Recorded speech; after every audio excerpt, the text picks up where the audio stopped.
1절 한번 보여주세요. 시작. 온 이스라엘이 그 계보대로 계수되어 그들은 이스라엘 왕조실록에 기록되니라. 유다가 범죄함으로 말미암아 바벨론으로 사로잡혀 갔더니. 아멘. 제 손에 만약에 여러분 10,000원짜리가 하나 있습니다. 근데 이 10,000원짜리가 보니까 때가 묻어있고 오물이 묻어있고 찢어져 있습니다. 그럼 제가 어떻게 할까요?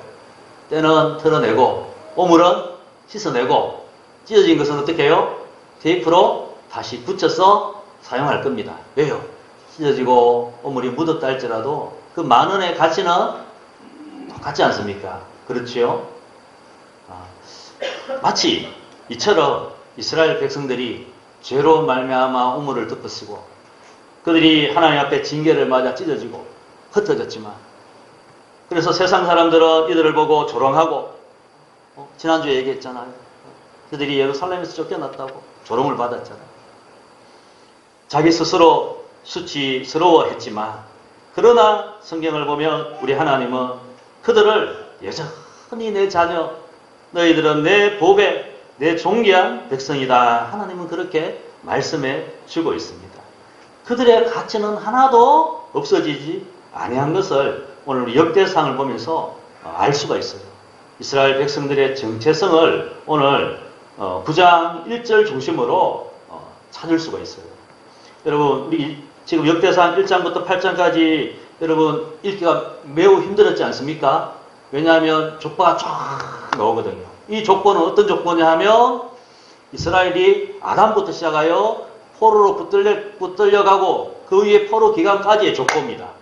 그리고 이제 9장에는 포로에서 돌아온 사람들의 얘기가 나오고요. 9장 말미부터는 10장부터는 다시 사울과 다윗 얘기를 시작합니다. 근데 이 9장에 잠시 숨을 쉬면서 돌아온 사람들의 얘기를 하면서 이스라엘 너희들의 세상은 조롱하고 너희는 수치스럽게 생각하지만 너희는 누구냐, 이것을 오늘 두 가지로 우리에게 말씀을 하고 있습니다. 그것은 첫째로 여러분 9장 1절에 보면 족보에서 너희 정체성을 찾아보라는 거예요. 온 이스라엘이 그 계보대로 계수되어 그들은 이스라엘 왕조실록에 기록되니라. 족보에서 찾아보고, 또 두 번째는 유다가 범죄함으로 말미암아 바벨론으로 사로잡혀 갔더니 라고 해서 그들의 과거 역사에서 너희의 정체성을 찾아보라고 말하고 있어요. 이 역대상은 포로가 되었던 2세대 3세대였던 에스라가 기록을 했을 것으로 추정을 하고 있는데, 왜? 우리가 2장 3장에 보면 바로 시드기야가 망했다는 얘기가 나오고, 그리고 포로된 이후에 포로들 얘기가 나오거든요. 이 포로기 이후에 써진 건 분명합니다. 역대상이. 그래서 에스라가 포로 귀환한 사람들을 위해서 그들의 정체성, 너희들이 누구냐, 우리가 누구냐, 이것을 말하기 위해서 역대상하를 기록을 했다는 거예요. 그래서 지금 우리는 이 이스라엘 나라가 망하고 나서 다시 지금 역대상을 읽고 있지 않습니까? 이사야, 예레미야 다 읽고 나서 다시 돌아와서 우리가 뭘 읽고 있습니까? 역대상을 읽고 있단 말입니다. 성경은 역사서라서 앞에 붙어 있지만 이 이야기는요, 사실 선지서 이후에 붙어야 될 역사의 시간이란 말입니다. 그래서 역대상을 지금 읽고 있는 중입니다. 에스라는 뭐라고 말합니까? 우리가 오물이 묻고 구겨진 이 지폐와 같을지라도 가치가 있는 것처럼 지금 이 땅은 여전히 예루살렘은 황폐하고 암몬 사람들은 우리의 이 모든 일을 방해하고 있지만, 저 대국에 비해서 이 예루살렘은 너무 초라하지만 우리는 이방의 포로로 붙들려가 또 돌아와 아무것도 가진 것도 없는 사람들이지만 족보를 보라는 거예요. 이 족보를 보니까 다시 9장 1절에 보면 온 이스라엘이 그 계보대로 계수되어, 그 계보대로 계수된 이 역사를 여러분 우리 한 장만 찾아볼까요? 역대상 1장 1절에 보면 뭐라고 딱 말합니까? 이 성경을 찾아보셔야 돼요.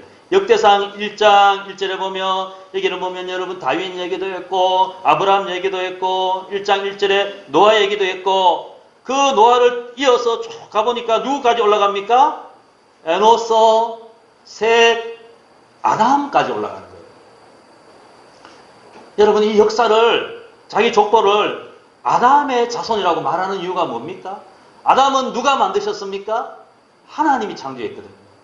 곧 이 족보는 우리는 하나님의 창조된 민족이에요. 우리는 하나님의 자녀요. 우리는 아담, 셋, 에노스 여러분 기억납니까? 가인도 있었지만 가인 이름이 아니에요. 아담, 셋, 에노스 때 누구의 이름을 불렀습니까? 하나님의 이름을 불렀죠. 바로 우리는 이 족보를 보라는 거예요. 요한계시록에 보면 그때가 되면 우리의 이름도 다 하나님의 생명책에 기록되어 있지 않습니까? 빌립보서 4장 3절에 보면 그 외에 나의 동역자들을 도우라 그 이름들이 생명책에 있느니라.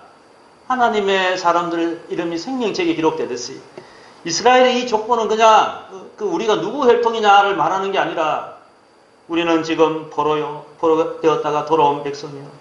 지금 우리는 아무것도 가진 것이 없고 자랑할 것이 없지만 우리는 하나님의 백성이다.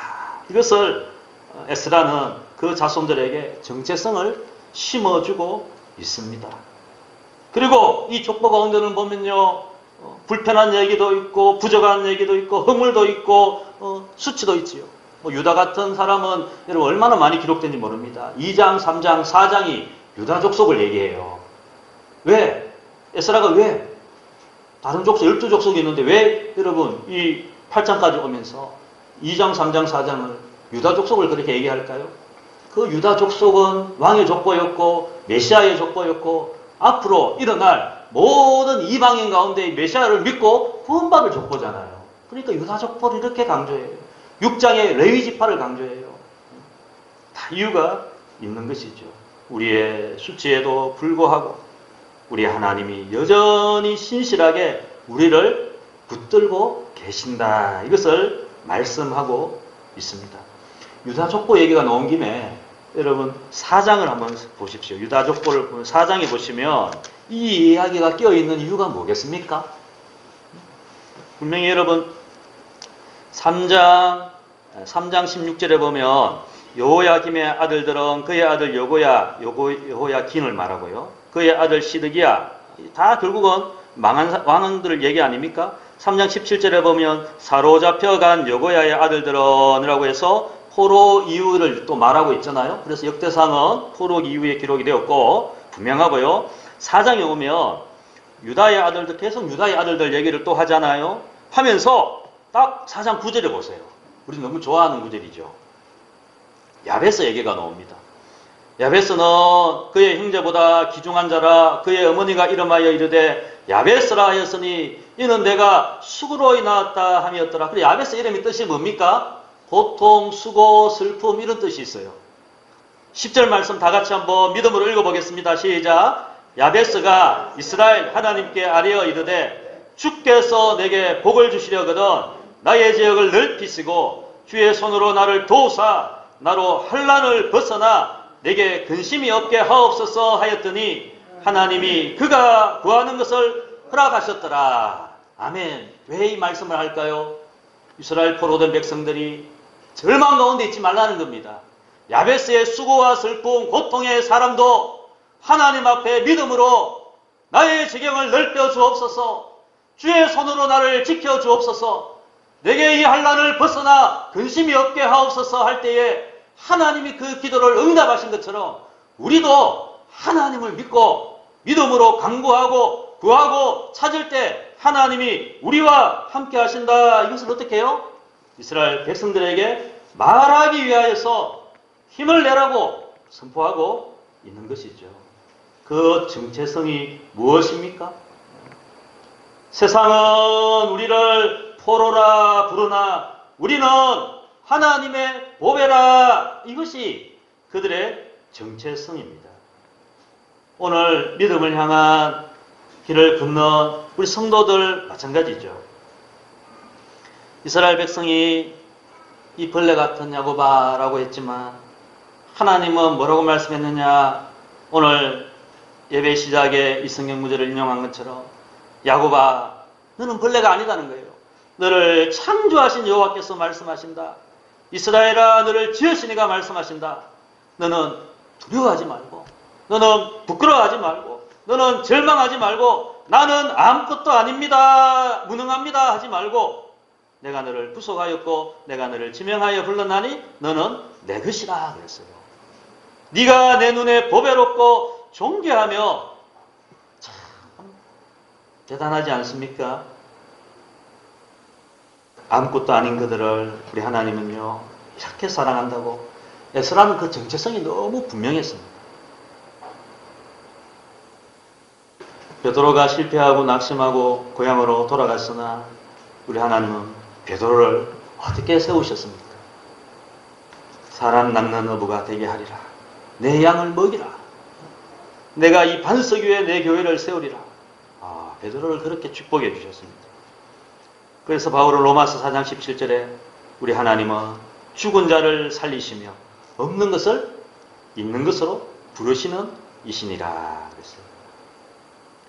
제가 예전에도 말씀드린 그 백정 가운데 박성춘이라는 사람이죠. 이 사람이 장티부서 걸려서 죽어갈 때에 고종 황제의 선교사님이었죠. 의였던 에비슨 선교사님이 의료 선교사였습니다. 의사였습니다. 이 집에 찾아와서 무릎을 꿇고 그 사람을 이렇게 다 진단하고 그 손을 그에게 얹을 때 이 사람이 어떤 감동을 받았느냐 이렇게 말합니다. 하나님께서 이 세상에서 가장 천하고 벌레만도 못한 백정 박성춘을 사람으로 대우해 주셨습니다. 왕을 진찰하시는 이 에비슨 선교사가 나 같은 천한 백정의 몸에 손을 대고 치료해 주셨으니 이것은 참으로 하나님의 은혜가 아니면 있을 수 없는 일입니다. 한 사람도 자기가 생각할 때 위대한 사람이 와서 자기를 치료해 줄 때 감동이 되는데 우리는 주님이 십자가의 그 보혈과 하나님의 사랑의 손으로 우리를 어루만져 주시고 우리를 하나님 자녀 삼아 주시고 우리를 이렇게 존귀하게 세워 주셨어요.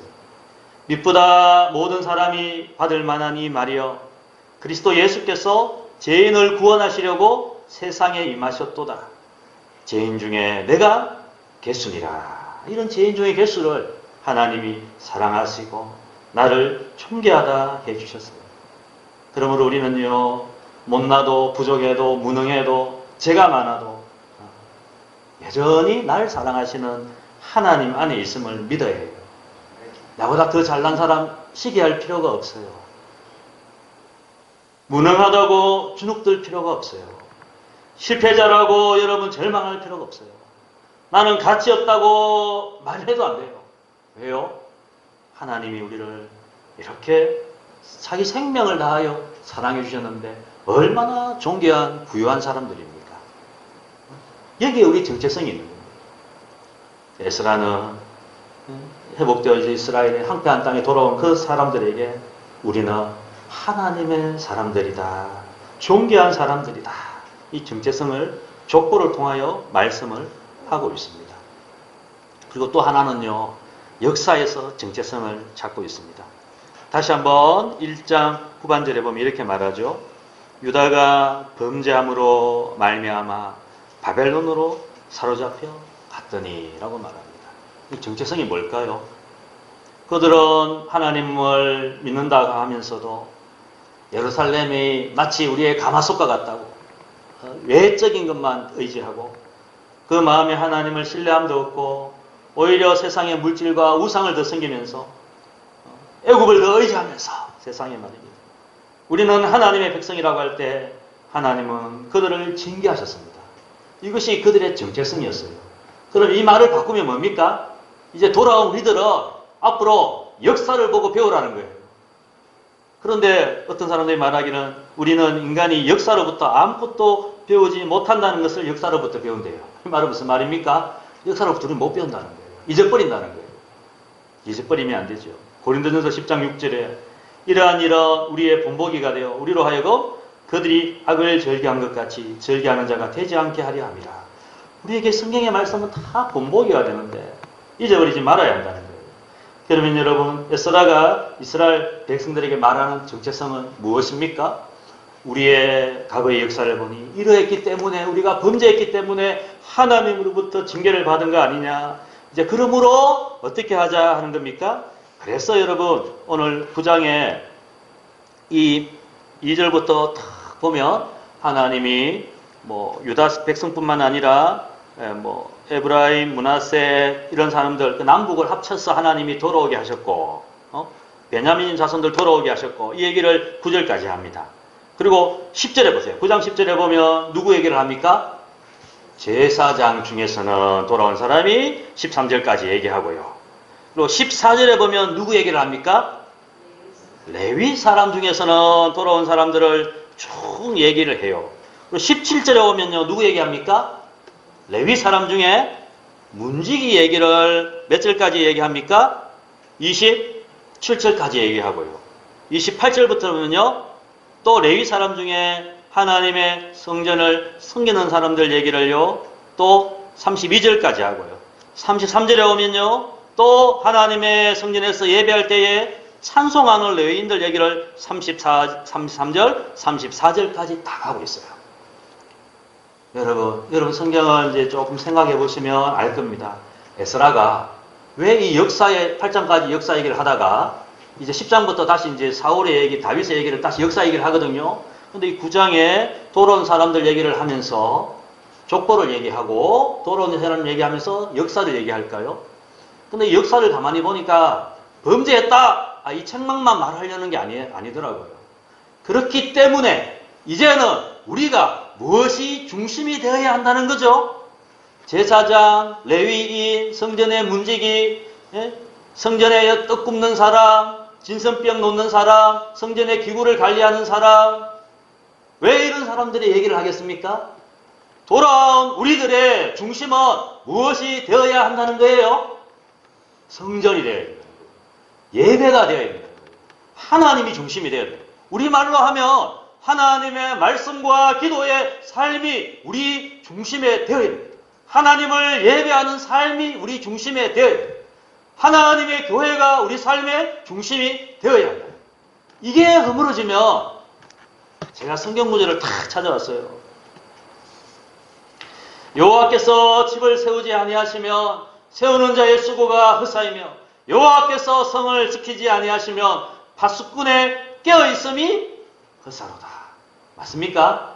하나님이 집을 지키지 않으면, 하나님이 성을 지키지 않으면, 하나님이 교회를 지키지 않으면 모든 것이 다 뭐라고요? 아무 의미가 없다는 것입니다. 오늘 새벽에도 우리 문지기 얘기를 잠시 나누었는데, 이 문지기는요, 그냥 단순히 성문 앞에 서 있는 사람이 아니라 그 예배를 거룩하게 될 수 있도록 모든 것을 관리하는 사람들이에요.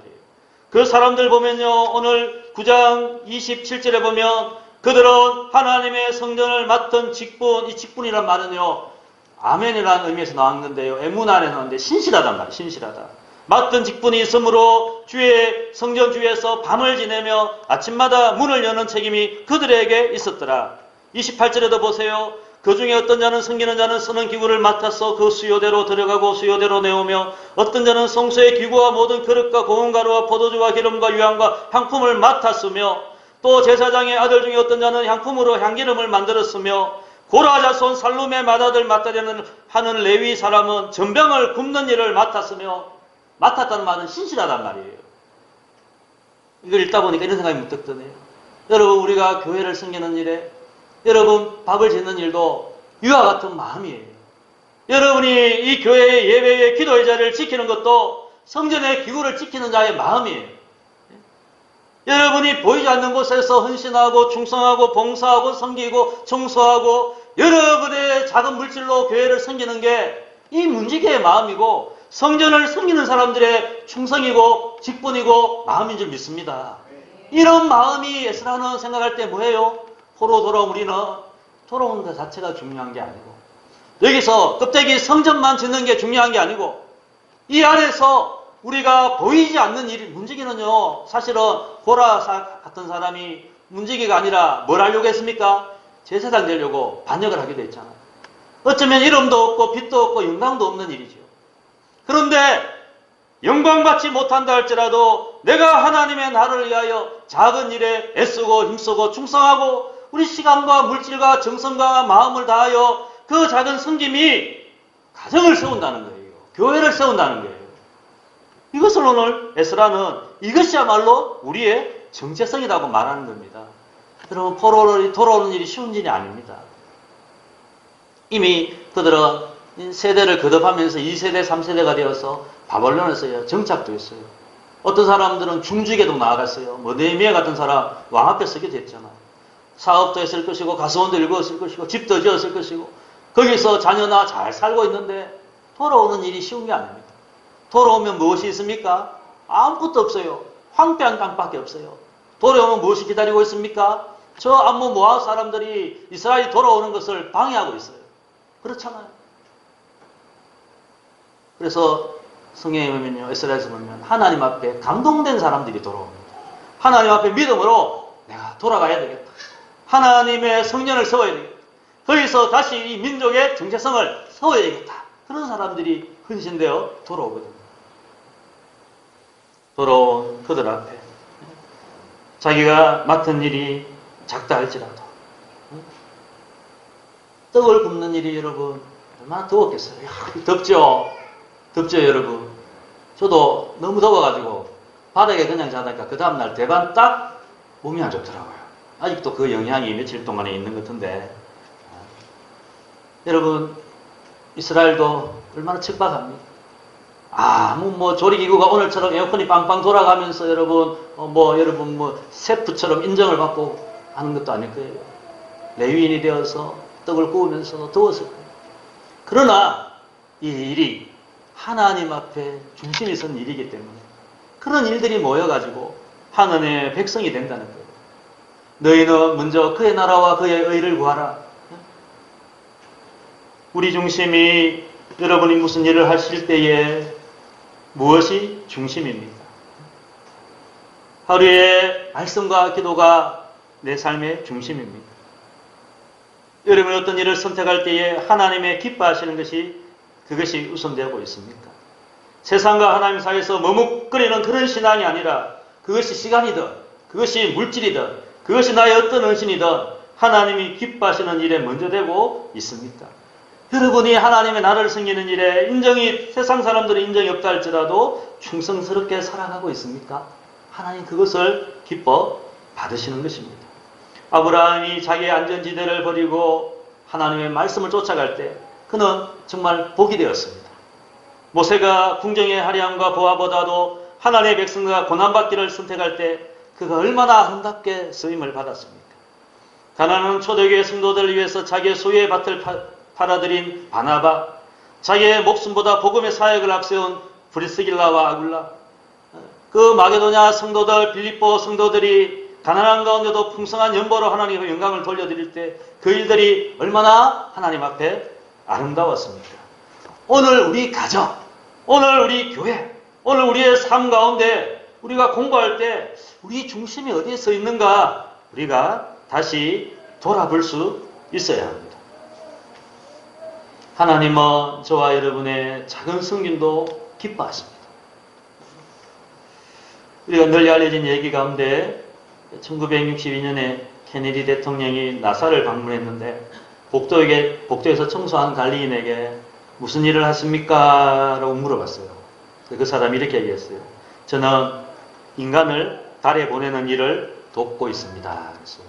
야, 여러분, 청소하는 사람. 나사에 청소하는 사람이 뭘 일을 하고 있다고요? 인간을 저 달에 보내는 일을 내가 돕고 있다. 맞잖아요. 틀린 말이 아니잖아요. 저와 여러분 부족하다고 하지 마십시오. 그렇죠? 없다고, 연약하다고, 무능하다고 아닙니다. 우린 존귀한 사람입니다. 하나님 우리를 택했습니다. 그리고 하나님이 우리의 각 직분이란 말은 신실하단 말이거든요. 오늘 9장 33절에 보면 찬송하는 사람이 나오는데 이렇게 나와요. 또 찬송하는 자가 있으니 곧 레위 우두머리라. 그들은 골방에 거주하면서 주야로 자기 직분에 뭐 했다고요? 전념을 했단 말이에요. 전념. 그 일이 얼마나 소중하게 여겼는지. 이 찬송하는 그 일을 어떻게 해요? 전념했다고. 떡을 굽는 사람이 전념하고, 기구를 여러분 닦는 사람이 전념하고, 한기름을 관리하는 사람이 전념하고 문지기가 전념하고 레위인이 제사장이 그 마음으로 살아갈 때 하나님이 가정을 복주실 줄 믿습니다. 그 심령을 복주시고 가정을 복주시고 그 자자손손을 복주시고 그 교회를 복주시고 그 민족을 복을 주시는 거죠. 우리가 이와 같은 민족이라는 거예요. 사랑하는 성도 여러분, 오늘 이 교회가 성도가 이 세상에서 구겨져 있지는 않습니까? 그러나 여러분 낙심하면 안 돼요. 우리의 가치는 얼마나 존귀한지 하나님 우리를 보배라 하셨어요. 나의 자녀라 하나님이 우리를 부르시고 계십니다. 그래서 우리는 우리의 예배가 하나님 중심의 삶이 작은 일에 충성됨이 바로 서 있는가 다시 우리 정체성을 회복하고 거기서 내 존재 가치를 얻기를 바랍니다. 거기서 우리가 애쓸 때 분명히 하나님은 우리를 통하여 다시 예루살렘을 회복해 주시듯이 우리의 삶을, 가정을, 교회를, 우리의 하는 모든 일들을 하나님께서 더욱더 가치 있게 보여주실 것입니다.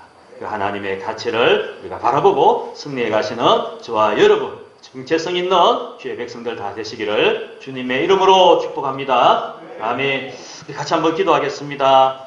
오늘 우리의 모습은 맞습니다. 하나님의 사람들이 세상에서 무엇을 자랑할 것이 있습니까? 세상의 시선으로 보면 작고 연약해 보이지만 그러나 하나님의 눈으로 우리 교회를 보고 하나님의 눈으로 우리 가정을 보고 우리 자녀를 바라볼 수 있기를 바랍니다. 그리고 우리 삶의 우선순위가 하나님이 바라보듯이 되어 있는지 다시 교정해야 될 바는 없는지 하나님보다 세상과 물질의 안정을 더 의지하지 않았는지 우리가 점검하는 시간 되기를 원합니다. 하나님 우선순위가 회복되게 하시고 우리 예배가 회복되게 하시고 우리 작은 자리에서 충성이 회복되게 하여 주옵소서. 우리 한번 주의 이름 부르짖고 통성으로 기도하겠습니다. 주여 할렐루야. 하나님 아버지 감사합니다. 오늘도 하나님 아버지 오늘도 이 땅 살아가며 우리는 이 세상에서 아무 자랑할 것이 없습니다. 연약합니다. 부족합니다. 그러나 하나님 우리가 이 세상에서 내 가치를 찾는 것이 아니라 하나님의 눈으로 하나님의 마음으로 얼마나 존귀한 자인지 하나님 우리가 다시 한번 우리의 가치를 찾기를 원합니다. 그리고 우리의 삶을 하나님 돌아봅니다. 하나님에서 세상의 물질 안정을 더 의지하지 않았습니까? 예배의 자리가 회복되게 하시고 하나님의 자리가 회복되는 우리의 삶이 되게 하여 주옵소서. 작은 자리에 충성하는 믿음의 일꾼들 되게 하여 주옵소서. 그 나라와 의를 구할 때 하나님 모든 것 하나님이 함께하여 주시는 줄 믿습니다. 아브라함처럼 모세처럼 하나님 앞에 아름다운 이름으로 쓰임받는 우리 예강의 자녀들, 우리 손주들, 우리 하나님 성도들, 우리 하나님 아버지 모든 교회 성도들 되게 하여 주옵소서. 감사합니다. 예수님의 이름으로 기도합니다.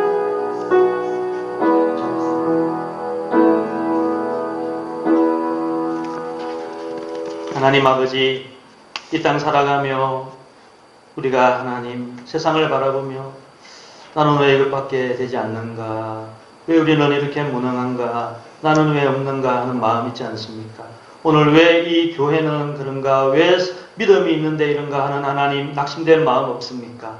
다시 한 번 더 우리가 누구인지 하나님이 택하고 하나님 앞에 구원받은 십자가의 보혈로 어루만져질 하나님의 자녀란 것 우리가 늘 기억하게 하옵소서.